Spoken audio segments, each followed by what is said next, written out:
오늘 본문 말씀 보겠습니다. 본문 말씀은 출애굽기 1장 8절로 14절까지 말씀입니다. 구약성경 출애굽기 1장 8절로 14절까지 말씀 공독해 드리겠습니다. 요셉을 알지 못하는 새 왕이 일어나 애굽을 다스리더니 그가 그 백성에게 이르되 이 백성 이스라엘 자손이 우리보다 많고 강하도다.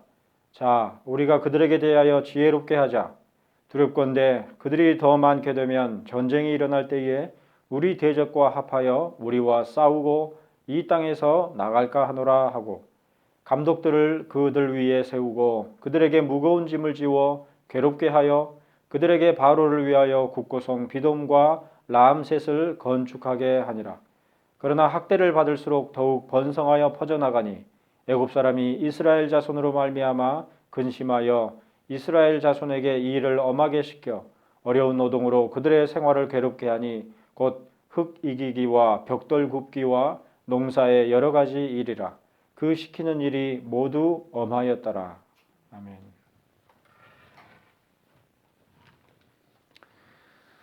봉독해드린 출애굽기 1장 8절로 14절까지 말씀 가운데서 여호와의 택하신 기업에 대하여서 두 번째로 메시지를 나누도록 하겠습니다. 우리가 지난 주일에 살펴본 바와 같이 출애굽기 1장의 초반부 구절들은 굉장히 함축적이면서도 축약적으로 기록하고 있는 본문입니다. 예컨대 출애굽기 1장 6절에서는 요셉과 그의 모든 형제와 그 시대의 사람은 다 죽었다 이렇게 기록하고 있고, 그 짧은 본문 가운데서 또한 적지 않은 시간의 축약이 담겨 있는 것을 볼 수가 있습니다. 또한 이어지는 7절 말씀을 보면 이스라엘 자손은 생육하고 불어나 번성하고 매우 강하여 온 땅에 가득하게 되었더라 이렇게 기록하고 있는데, 그 구절에서도 적지 않은 시간과 세대에 걸친 축약이 담겨 있는 것을 볼 수가 있습니다. 자, 그런데 오늘 우리들이 살펴보고자 하는 출애굽기 본문인 8절에서는 요셉을 알지 못하는 새 왕이 일어나 애굽을 다스리더라 이렇게 기록하고 있어서 얼핏 아주 많은 세월이 지나서 요셉에 관한 기억을 모두 잃어버린 뒤에 애굽의 새로운 왕이 더 이상 요셉을 알지 못하는 가운데서 세워지게 되었다 이렇게 기록하고 있는 것처럼 보입니다. 그러니까 앞선 구절들에서 많은 시간과 역사의 축약이 있는 것으로 볼 때에 이 8절에서도 그러한 축약적인 의미로서 요셉을 알지 못하는 새 왕이 세워진 것으로 기록되어 있구나 이렇게 생각할 수가 있다는 것이죠. 하지만 짧은 출애굽기 1장 6절로 7절 본문 가운데에 여러 세대에 걸친 긴 시간과 역사가 함축되어 있는 것과는 달리 8절은 오히려 긴 시간의 함축이 없는 가운데서 일반적으로 진술되고 있는 본문입니다. 그러니까 시간의 축약이 없단 말이죠. 그러므로 어쩌면 생육하고 불어나 번성하고 매우 강하여 온 땅에 가득하게 되었음을 확인할 수 있었던 그때에 갑자기 요셉을 알지 못하는 새로운 왕이 세워졌노라고 기록하고 있는 것이다 이렇게 볼 수가 있는 것이죠. 놀랍게도 애굽 즉 이집트 왕조는 대대로 한 인물의 혈통으로부터 세습이 이루어지는 왕조가 아니었습니다. 우리 조선시대 같은 경우에는 김씨성을 가진 그러한 왕조에 의해서 대부분 세습된 그런 역사였죠. 심지어 파라오의 몸종으로 있던 자 가운데서도 다음 파라오의 대를 잇기도 했었던 것이 애굽 왕조의 모습이었으니 왕족이 아닐지라도 합법적으로 새로운 왕, 즉 파라오의 반열에 오를 수 있었던가 하면 고대 사회에서는 극히 드물게 여자 가운데서도 파라오가 나올 수 있는 독특한 왕조의 구조를 지니고 있는 것이 애굽의 전통이었습니다. 그러니까 왕이 될 만한 자들이 얼마든지 왕이 될 수 있는 그런 독특한 구조를 지니고 있었던 것이 애굽이었던 것이죠. 따라서 출애굽기 1장 7절과 8절 사이에 얼마나 긴 시간이 지나갔기에 새 왕이 애굽의 고대 역사에 있어서 분명하게 각인되었을 요셉을 알지 못했을까 하는 생각을 할 이유가 없는 것입니다. 요셉은 긴 시간을 두고 잊어진 것이 아니라 극적인 반전 가운데서 요셉을 기억하지 못하는 전혀 새로운 시점이 갑작스럽게 등장했던 것입니다. 물론 요셉이 죽고 또 그 세대도 다 죽었고 꽤 긴 시간이 흘렀지만 그럼에도 불구하고 요셉의 치적을 보자면 잊혀질 리가 만무한데도 불구하고 요셉을 알지 못하는 새 왕이 세워졌던 것은 그러한 배경 가운데서 가능했었던 것이죠. 그것은 마치 지금도 우리가 겪고 있는 코로나 바이러스 사태와도 같았던 것입니다. 마치 2020년 3월의 어느 한날에 그야말로 갑작스럽게 우리를 덮쳐버린 코로나 바이러스의 두려움과도 같이, 그리고 더 이상 이전과 같이 방역이나 개인적인 위생에 그다지 신경 쓰지 않아도 되는 생활을 할 수가 없게 되어버린 그런 사회인지 모르는, 그렇게 되어버렸을지 모르는 그러한 급반전이 순식간에 수천 년 전에 고대의 애굽에서 발생했던 것입니다. 이와 관련하여서 이사야 52장 4절 말씀은 기록하기를 주 여호와께서 이와 같이 말씀하시되 내 백성이 전에 애굽에 내려가서 거기에 거류하였고 아수르인은 공연히 그들을 압박하였도다 그랬는데, 이 말씀에 따르면 출애굽기 1장 8절에 기록된 바 요셉을 알지 못하는 새 왕이란 바로 아수르 왕이었던 것입니다. 아수르 출신의 왕이었던 것이죠. 그러므로 애굽에서 일어난 요셉의 놀라운 치적과 역사를 전혀 알지 못했던 것입니다. 이처럼 출애굽기의 짧은 1장의 본문 안에 참으로 긴 시간과 역사, 그리고 참으로 놀라운 반전과 격동의 역사가 공존하고 있으니 출애굽기는 단순히 모세의 일대기를 기록한 것이거나 이스라엘의 후손들에 관한 연대기적인 성격의 기록이 아니라 그 모든 시간과 역사를 주관하시며 섭리하시는 전능하신 하나님의 손길 가운데서 치밀하게 기록된 계시의 말씀임을 어렴풋하게나마 알 수가 있을 것입니다. 하나님의 말씀인 것이죠. 그러나 지난 주일에 살펴본 바와 같이 창세기의 마지막 장에서 요셉의 입을 통해 그러한 사실이 이미 분명하게 고백된 바 있습니다. 아버지 야곱이 죽은 뒤에 이제야말로 자신들에게 보복을 할지도 모른다고 생각하는 형제들에게 요셉이 이른 말, 두려워하지 마소서, 내가 하나님을 대신하리이까. 당신들은 나를 해하려 하였으나 하나님은 그것을 선으로 바꾸사 오늘과 같이 많은 백성의 생명을 구원하게 하시려 하셨나니 라고 하는 창세기 50장 19절로 20절의 말씀 가운데서 창세기의 모든 역사와 사건들을 주관하시는 전능하신 하나님에 관한 선포를 뚜렷하게 확인할 수가 있는 것입니다. 창세기의 모든 역사들이 그저 인류와 인물들의 면면을 기록한 그런 것이 아니라 하나님의 계시로서 있었다는 사실을 요셉의 입술을 통하여서 마지막에 분명하게 드러내주고 있는 말씀인 것이죠. 지금 모세오경 가운데 한 권인 창세기, 그리고 출애굽기를 기록한 자가 누굽니까? 우리가 잘 알고 있듯이 모세오경이라 불리기도 하는 창세기에서부터 신명기까지의 구약성경은 모세가 기록한 것입니다. 하지만 모세오경에 모세의 오른손 혹은 왼손에 의해 기록되었고 그의 기억의 상당 부분을 의지하여 기록한 것이지만 근본적으로 모세오경은 모세에 관한 일들을 기록한 것도 아니고 전적으로 하나님께서 계시하고자 하신 바를 기록한 말씀입니다. 그러므로 창세기 말씀이 모세가 태어나기도 전 수많은 그의 조상들에 관한 기록일지라도 그것은 수많은 조상들에게 전해져 온 설화들을 각색한 것이 아니라 하나님께서 계시로서 나타내 보이시고 의도하시는 바로 말씀에 말미암아 기록될 수 있었던 그런 텍스트인 것이죠. 사실 우리 인간은 근본적으로 역사를 기록할 수 있는 자들이 아닙니다.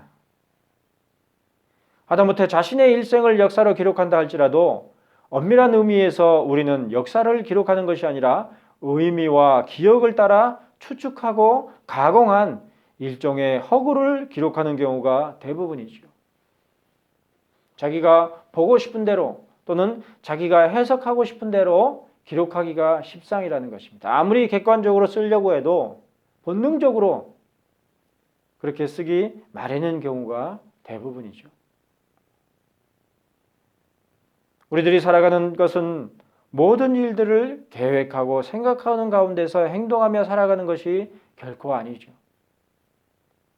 오히려 우리 개개인이 직면하고 살아내는 대부분의 시간과 일들이 사실은 계획하거나 의도하지 않은 일들, 심지어 전혀 예상하지 못한 돌발적인 일들로 점철되어 있는 것을 쉽게 직시해 볼 수가 있을 것입니다. 오늘 하루 어떤 일이 벌어질지 아무도 모르죠.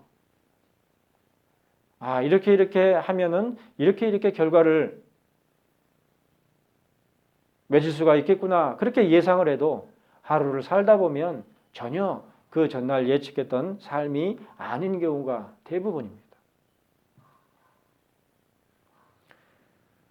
더구나 자신의 삶을 계획한 대로 살아내기 위해서는 마치 높은 산 꼭대기에 올라가서 모든 것들을 내려다보는 것과 같은 조망과 시선이 필요한데, 우리들이 무언가를 계획하고 생각할 때에는 마치 우리 자신의 의지나 뜻이 높은 전망대에 올라가 있는 듯 계획하고 생각할지라도 실제로 살아가며 행동하기를 시작하는 순간 어느새 우리들은 또다시 알 수도 계획할 수도 없는 돌발적인 미지의 사건들과 시간에 직면하는 것을 볼 수가 있을 것입니다. 마치 저 산 위에 올라가서 아래를 내려다보고 이렇게 행동을 해야 되겠구나 하고 내려가면 막상 그 길을 가지 못하는 것과 같죠. 심지어 모세오경은 그 기록 방식에 있어서 모세의 일들을 기록하고 있을지라도 전혀 모세의 관점에서 기록된 것이 아님을 볼 수가 있습니다. 모세가 태어나기 전에 일어난 일들을 기록하고 있을 뿐만 아니라 무엇보다 모세가 짐작할 수도 없는 일들과 더불어서 경우에 따라서는 여호와 하나님의 심경과 계획까지도 언급하여 기록하고 있는 것이 바로 출애굽기의 기록 방식임을 볼 수가 있습니다. 이처럼 성경에 기록된 모든 일들과 역사는 오직 전능하신 여호와 하나님의 계시로서 외에는 결코 타당하게 읽을 수 없는 것이라는 점에서 그야말로 말씀이라 하겠습니다. 전적인 하나님의 관점 뿐만 아니라 하나님께서 어떠한 분이신지에 관한 지식, 곧 하나님을 아는 지식이 없이는 결코 정당한 읽기와 의미의 해석이 불가능한 책이 바로 성경이라 부르는 책에 기록된 내용들인 것이죠.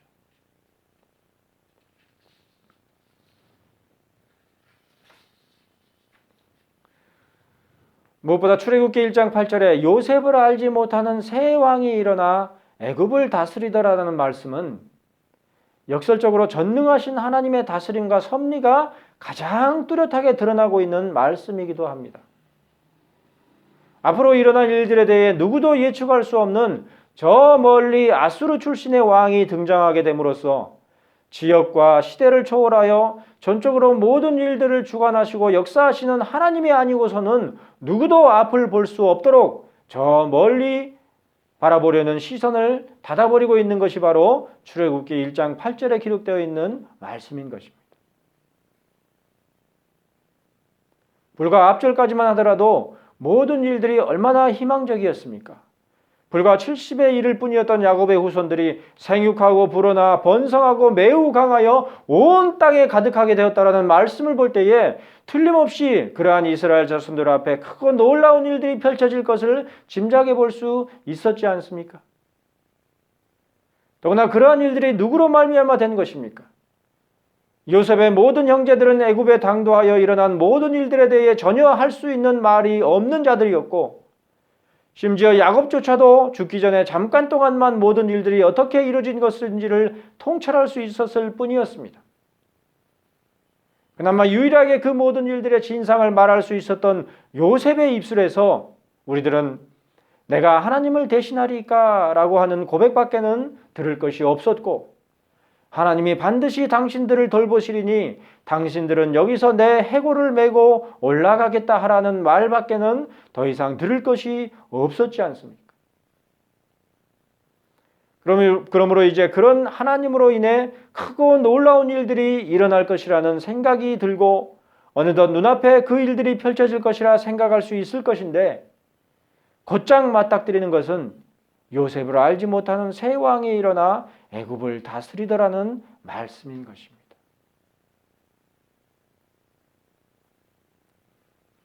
불과 1절에서 8절까지의 짧은 출애굽기 말씀 가운데 긴 시간과 역사가 함축되어 있을 뿐만 아니라 반전의 반전이 계속 일어나고 있는 것이죠.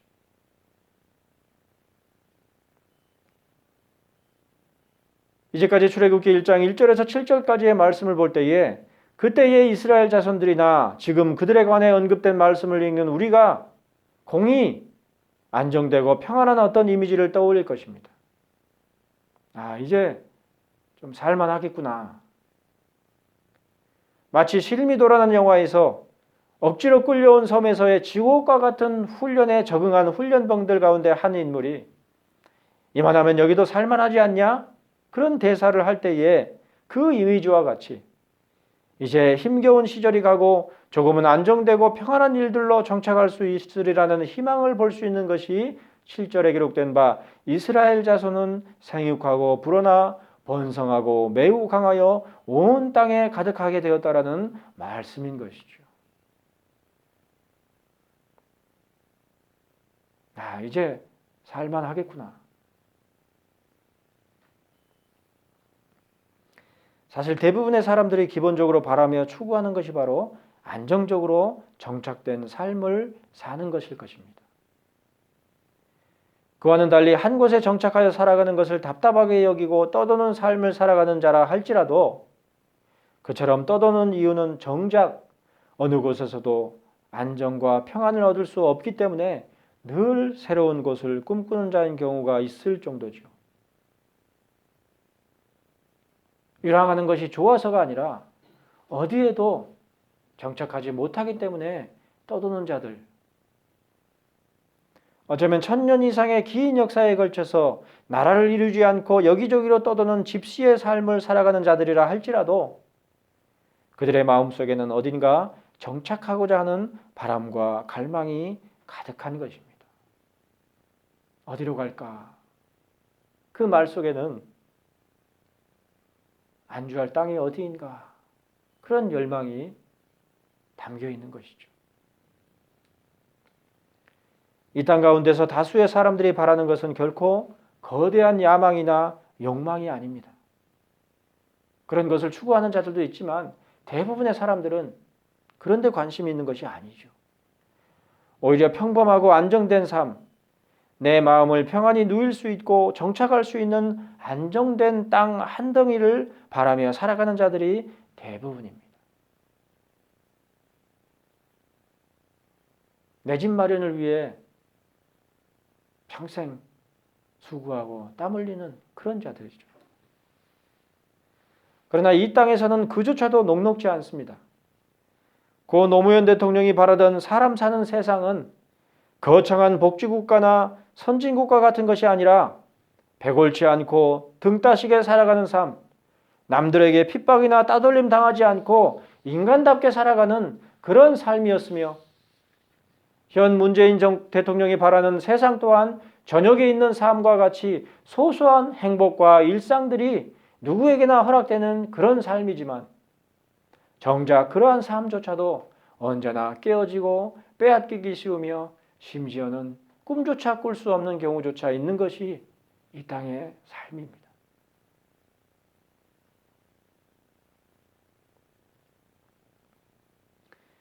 그러나 오늘 읽은 출애굽기 1장 8절부터 시작되는 일련의 말씀들은 결코 그 정도의 곤란과 어려움을 기록하고 있는 것이 아닙니다. 오히려 이스라엘 자손들로 대표되는 교회를 대적하는 자들의 압제에 관해 기록하고 있는 것이 오늘 우리들이 살펴보는 말씀 가운데 드러나 있는 대적자들의 실상입니다. 그러므로 9절과 10절은 기록하기를 그가 그 백성에게 이르되 이 백성 이스라엘 자손이 우리보다 많고 강하도다. 자, 우리가 그들에게 대하여 지혜롭게 하자. 두렵건대 그들이 더 많게 되면 전쟁이 일어날 때에 우리 대적과 합하여 우리와 싸우고 이 땅에서 나갈까 하노라 하고 말했다 그랬습니다. 이 모든 말들을 한 자가 누굽니까? 당연히 요셉을 알지 못하는 새 왕이죠. 그런데 이사야 52장 4절 말씀을 통해서 우리들은 그 새 왕이 아수르 출신의 왕이었던 것을 알 수 있었습니다. 따라서 9절에서 그 새 왕이 이 백성 이스라엘 자손이 우리보다 많고 강하도다라고 말할 때에 우리라고 칭한 무리는 애굽 사람들을 가리켜서 말한 것이 아니라 아수르 출신의 무리들을 일컫는 것이다, 이렇게 볼 수 있겠죠. 특별히 9절에서 그가 그 백성에게 이르되라고 되어 있는 말씀은 사실 그가 그의 백성에게 이르되라고 해야 합당한 번역입니다. 이스라엘 자손이 아무리 생육하고 불어나 번성하고 매우 강하여 온 땅에 가득하게 되었다 하더라도 그들은 고센 지역에 거주하는 소수민족일 뿐이고 애굽 전체에 거주하는 백성들과는 여전히 비교가 되지 않는 수인데도 불구하고 요셉을 알지 못하는 새 왕이 그렇게 말한 것은 그 왕의 민족인 아수르인 백성들보다도 많다는 뜻이죠. 그러므로 영어 번역에서는 이 문장을 He said unto his people, 즉 그가 그의 백성에게 이르되라고 번역했습니다. 한마디로 지금 요셉을 알지 못하는 새 왕은 아수르 출신의 이민족 가운데서 반란을 일으키거나 어떤 모략 혹은 정치를 통해서 애굽을 다스리는 자리에 오르게 된 자이며, 그런 그의 눈에는 마찬가지로 이민족인 이스라엘 족속의 번성함이 자신들에게 얼마든지 위협적인 요인이 될 수 있음을 직감했던 것이라 하겠습니다. 요셉과 같이 애굽 출신이 아니라도 총리의 자리에 오를 수 있는 그런 사회였단 말이에요. 독특하게. 아수르 출신이 왕이 되었던 것이죠. 따라서 그 새 왕은 결코 이스라엘 족속이 번성하는 것을 좌시할 수 없는 입장이었던 것입니다. 위기감을 느꼈던 것이죠. 더구나 그런 마당에 전쟁이라도 터진다고 한다면 자칫 이스라엘 백성들이 그들의 적들에 합류해서 더욱 큰 위협을 가하고 결국 애굽을 빠져나가 버릴 수 있다, 이렇게 생각한 것이죠. 지극히 현실적인 판단이었던 것입니다. 이러한 새 왕의 말들 가운데서 우리들은 그에 대해 왜 요셉을 알지 못하는 새 왕이라고 했는지를 알 수가 있습니다. 그는 요셉이 애굽에 있어서 어떠한 자였는지를 알지 못할 뿐만 아니라 이민족 태생이었기 때문에 그의 눈에 이스라엘 백성들은 처음부터 지배해야 할 소수민족에 불과했던 것입니다. 앞서 애굽의 왕들이 그러했던 것처럼 이웃이요 형제로서 이스라엘 백성들을 바라본 것이 아니라 왕국에 사는 노동력으로서만 바라본 것이죠. 그것은 마치 사도행전 16장에 바울과 실라가 감옥에 갇히게 된 계기가 된 사건, 즉 점치는 귀신 들린 여종에게서 귀신이 나오게 한 것으로 말미암아 자기들의 수익에 소망이 끊어진 것으로 여겼던 그 여종의 주인들의 모습과도 같은 것입니다.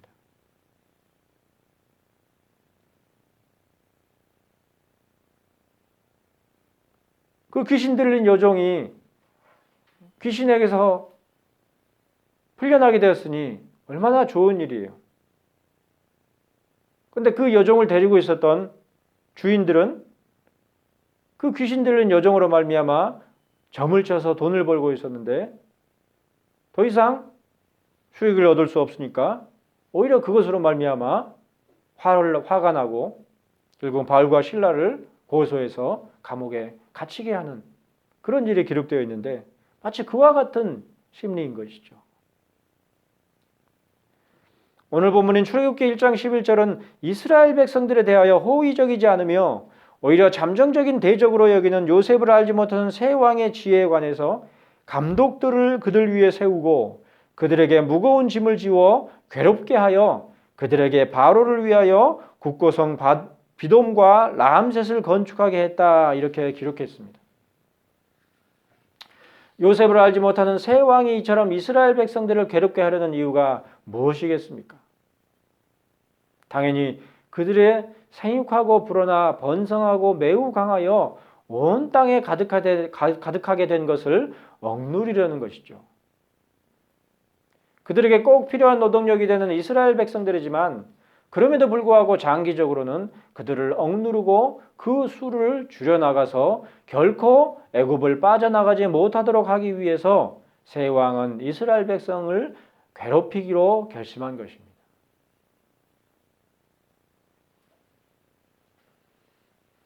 필요한 존재들인데 그렇다고 그들에게 호의를 베풀지도 않고 장기적으로 그 수를 줄여나가려는 그런 정책을 편 것이죠. 이처럼 하나님의 백성들을 대적하는 자들, 아니 그를 통해서 하나님을 실제적으로 대적하려는 자들의 지혜가 이처럼 치밀하며 간교한 것입니다.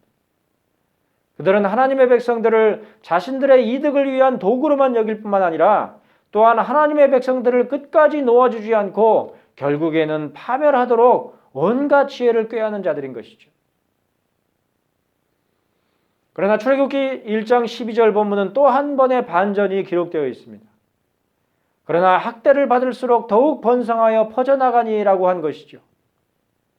또한 그러므로 12절은 기록하기를 애굽 사람이 이스라엘 자손으로 말미암아 근심했다고 기록하고 있으니 감독들을 그들 위에 세우고 그들에게 무거운 짐을 지워 괴롭게 하여 그들에게 바로를 위하여 국고성 비돔과 람셋을 건축하게 했음에도 여전히 번성한 이스라엘 백성들로 말미암아 그들은 오히려 근심하게 된 것입니다. 당연히 그랬겠죠.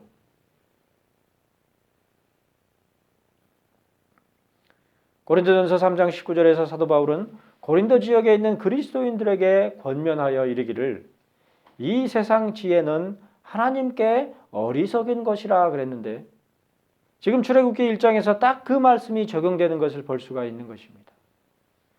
그들이 아무리 지혜를 내고 꼼수를 부려도 하나님 앞에서는 어리석은 것일 뿐이죠. 사도 바울은 욥기 5장에서 대만 사람 엘리바스가 욥에게 권면하는 바 하나님은 헤아릴 수 없이 큰 일을 행하시며 기이한 일을 셀 수 없이 행하시나니 지혜로운 자가 자기의 계략에 빠지게 하시며 간교한 자의 계략을 무너뜨리시노라고 한 말씀과 또 시편 94편 11절에 여호와께서는 사람의 생각이 허무함을 아시느니라고 한 말씀을 인용하여 이 세상 지혜가 하나님께 참으로 어리석음을 확실하게 전하고 있으니 자, 우리가 그들에게 대하여 지혜롭게 하자고 말하는 요셉을 알지 못하는 새 왕의 지혜가 실제로는 참으로 어리석게 되고 있었던 것이죠.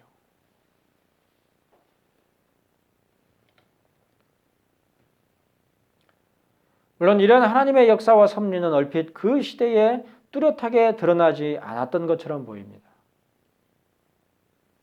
그처럼 학대를 받을수록 더욱 번성하는 이스라엘 백성들로 말미암아 새 왕은 이스라엘 백성들을 보호하시고 다스리시는 하나님을 깨닫거나 혹은 그 마음이 조심스럽게 되었던 것이 아니라 오히려 더욱 완악해질 뿐이었기 때문입니다. 13절과 14절은 그러므로 기록하기를 이스라엘 자손에게 일을 엄하게 시켜 어려운 노동으로 그들의 생활을 괴롭게 하니 곧 흙 이기기와 벽돌 굽기와 농사의 여러 가지 일이라 그 시키는 일이 모두 엄하였더라 그랬습니다. 한마디로 시키는 모든 일들이 가벼운 일이 아니라 어려운 중노동만 이스라엘 백성들에게 시켰었던 것이죠. 이제 우리들이 함께 살펴보게 될 출애굽기 본문에서는 그야말로 본격적으로 이스라엘 백성들을 방해하는 요셉을 알지 못하는 새 왕과 애굽 백성들의 완악함을 보게 될 것입니다. 하지만 이미 출애굽기 1장의 몇몇 구절들 가운데서만 하더라도 그런 인간들의 지혜와 모략이 하나님 앞에서 얼마나 어리석으며 하찮게 되는지를 분명하게 찾아볼 수가 있습니다. 비록 그 당시에 지극히 짧은 세대와 역사를 살았던 이스라엘 백성들의 눈에는 그 사실이 명확하게 분별되지 않았겠지만 지금 하나님의 시선으로 기록하고 있는 출애굽기의 말씀 가운데서 우리 모두에게 분명하게 하나님의 계시는 드러나 있는 것입니다. 그런즉 우리들이 믿고 의지할 하나님께서 얼마나 전능하시며 신실하신 분이신지 이미 출애굽기 1장의 14절까지의 본문에서만 하더라도 너무나 분명하게 나타나 있는 것이죠.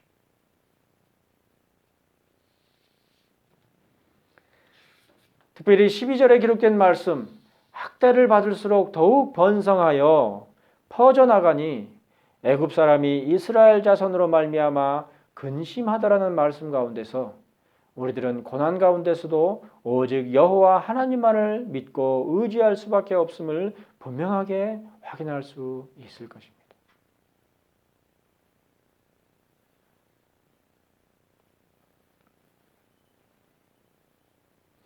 심지어 시편 119편 67절에서 시인이 고백하는 바 고난당하기 전에는 내가 그릇 행하였더니 이제는 주의 말씀을 지키나이다 라고 하는 말씀대로 오히려 고난당함으로 말미암아 우리 심령이 더욱 겸손하고 진실되게 하나님을 찾고 의뢰하게 되는 것을 볼 수가 있는 것입니다.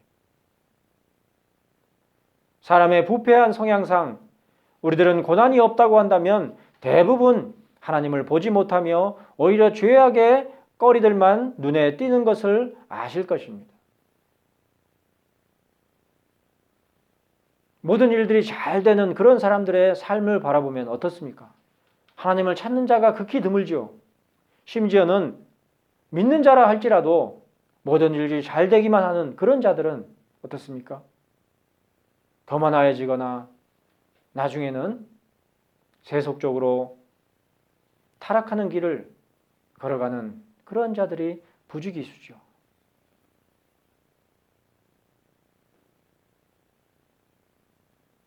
한마디로 신앙의 노정 가운데 있다 할지라도 그 노정에 고난이 없고 평탄하기만 하다면 선을 행하는 것보다는 악을 행하며 죄를 범하는 데에 더욱 기울어 버리는 것을 주변에서 늘 목격하곤 하는 것입니다.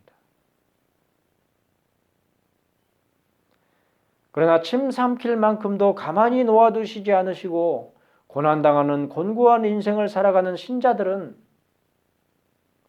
잠시라도 죄를 범하거나 악으로 빠질 수 없음을 고백할 것입니다.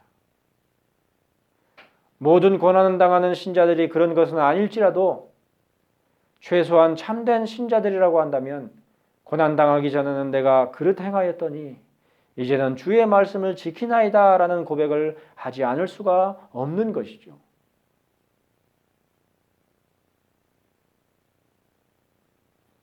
지금 우리의 인생길도 어쩌면 출애굽기 말씀과 같이 이제까지 겪은 고난과 고통보다도 훨씬 본격적인 고난과 시련에 처하게 될지도 모르겠습니다. 지금 시대조차 그렇지요. 지금까지 누려왔던 그러한 소비의 삶을 더 이상 언제까지 추구할 수 없다는 사실을 서서히 직시하게 만들고 있죠.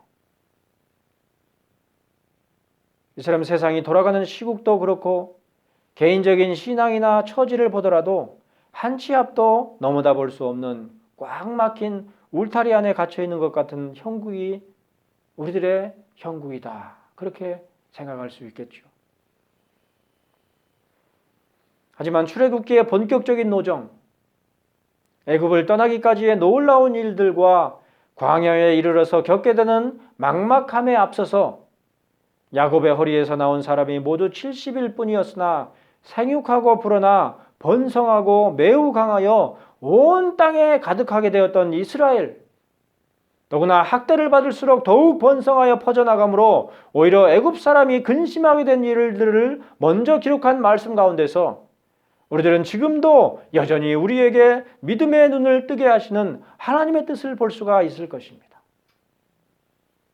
참된 신자라고 한다면, 하나님의 택한 바 백성이라고 한다면 이 말씀을 결코 가볍게 볼 수 없는 것이죠. 그런즉 이제 고난당하기 전에는 내가 그릇 행하였더니 이제는 주의 말씀을 지키나이다 라고 기록한 시편 119편 67절 말씀과 같이 그저 막연하게 하나님의 도우심과 인도하심을 확신하며 구하는 정도의 믿음이 아니라 하나님을 믿으니 다 잘 될 거야. 그렇고 아무것도 하지 않고 게으르게 앉아있는 그런 신앙이 아니라 오히려 그러므로 하나님의 말씀 곧 주의 계명들을 지키며 따르는 데에 더욱 장념하며 헌신하는 우리의 믿음과 신앙이 되기를 바라며 권면하는 바입니다. 하나님께서 다 이룰 것이고 세상이 아무리 우리를 핍박하고 우리를 거스른다 할지라도 하나님 앞에서는 그 지혜가 다 하찮은 것일 뿐이고, 그러할지니 나의 마음에 관심을 둘 것은 하나님께서 명하신 것이 무엇인가? 하나님의 말씀 가운데서 계명을 따라 순종하는 삶이 무엇인가? 거기에 장념되는 것이 바로 믿음의 삶인 것이죠. 아울러 지금 비록 흙 이기기와 벽돌 굽기와 농사의 여러 가지 엄한 일들로 말미암아 곤고한 삶을 살아가고 있을지라도 그 가운데서 더욱 번성하여 퍼져나가게 하시는 하나님의 위로와 축복이 여전하기를 우리 구주 예수 그리스도 가운데서 소망하며 바라는 바입니다. 기도하시겠습니다.